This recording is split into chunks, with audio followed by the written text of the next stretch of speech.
जय श्री राम। स्वागत है आपका हमारे चैनल पर। कौन था मकरध्वज? आइए विस्तार से जानते हैं। पुराणों के अनुसार जब हनुमान जी ने लंका दहन किया तब उनकी पूंछ में भीषण अग्नि लगी हुई थी। लंका को जला देने के बाद वे अपनी जलती हुई पूंछ को ठंडा करने के लिए समुद्र में कूद पड़े। जैसे ही उन्होंने पानी में डुबकी लगाई, उनके शरीर से पसीने की कुछ बूंदें समुद्र में गिर गईं। संयोगवश उन बूंदों को एक मछली, जिसे मकर कहा जाता है, ने निगल लिया।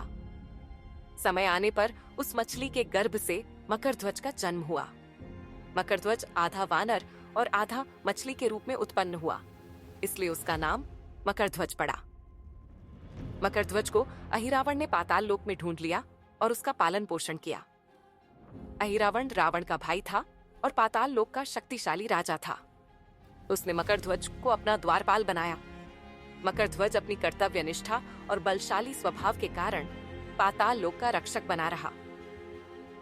जब रावण राम और लक्ष्मण को मारने में असमर्थ रहा तो उसने अपने भाई अहिरावण से सहायता मांगी। अहिरावण ने अपनी माया शक्ति का प्रयोग करके राम और लक्ष्मण का अपहरण कर लिया और उन्हें पाताल लोक ले आया। वहां उसने उन्हें चतुर्भुज भगवान को बलि चढ़ाने की योजना बनाई। हनुमान जी जब राम और लक्ष्मण को नहीं पाए तो उन्हें अपने दिव्य दृष्टि से पता चला कि वे पाताल लोक में हैं। वे तुरंत उन्हें बचाने के लिए पाताल लोक पहुंचे। पाताल लोक के द्वार पर हनुमान जी का सामना मकरध्वज से हुआ। जैसे ही हनुमान जी ने द्वार में प्रवेश करना चाहा, मकरध्वज ने उन्हें रोक दिया और बताया कि वह पाताल लोक का रक्षक है और बिना युद्ध के कोई भी अंदर प्रवेश नहीं कर सकता। हनुमान जी ने जब उसका परिचय पूछा तो मकरध्वज ने अपने जन्म की कथा सुनाई।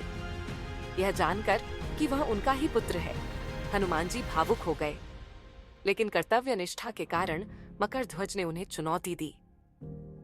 दोनों के बीच भयंकर युद्ध हुआ। हनुमान जी ने अंततः मकरध्वज को पराजित कर दिया, लेकिन उसकी वीरता और निष्ठा से प्रसन्न होकर उसे गले से लगा लिया और उसे अपना पुत्र स्वीकार किया। हनुमान जी पाताल लोक में प्रवेश कर गए और अहिरावण का वध करके राम और लक्ष्मण को मुक्त कराया। इसके बाद हनुमान जी ने मकरध्वज की निष्ठा और वीरता को देखते हुए उसे पाताल लोक का राजा बना दिया और आशीर्वाद दिया कि वह न्याय और धर्म पूर्वक राज्य करेगा।